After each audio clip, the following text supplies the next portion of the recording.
much will be enough for bamboo shoot pickle. And this green chili, I'm gonna make a pickle separately. I'll be removing the excess water and then separating the bamboo shoot.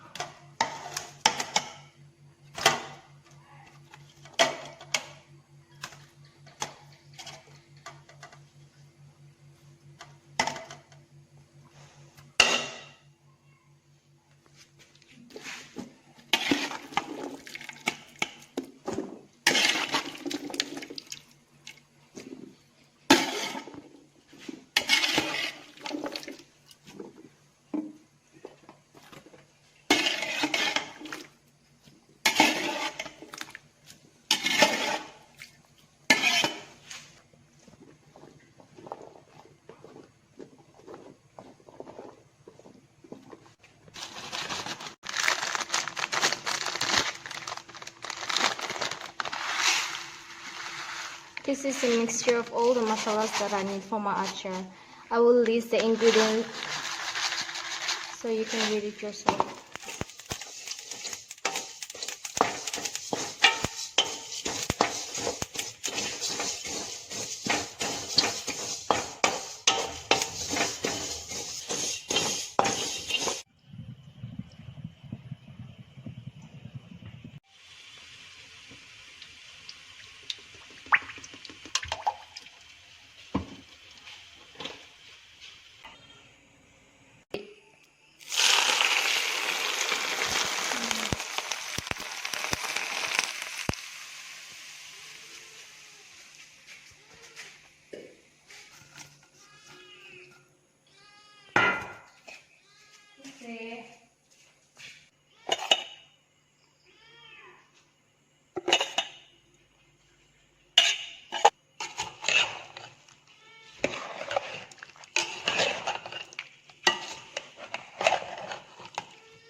My pickle looks way darker in camera than it actually is. Maybe it's because I'm filming at night.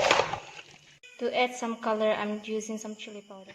Pickle is ready to be served, but I will be sun drying it in the sun for at least 1 to 2 days to get a nice soft texture. So this is my bamboo shoot achar recipe for you guys. I hope you guys enjoyed the video.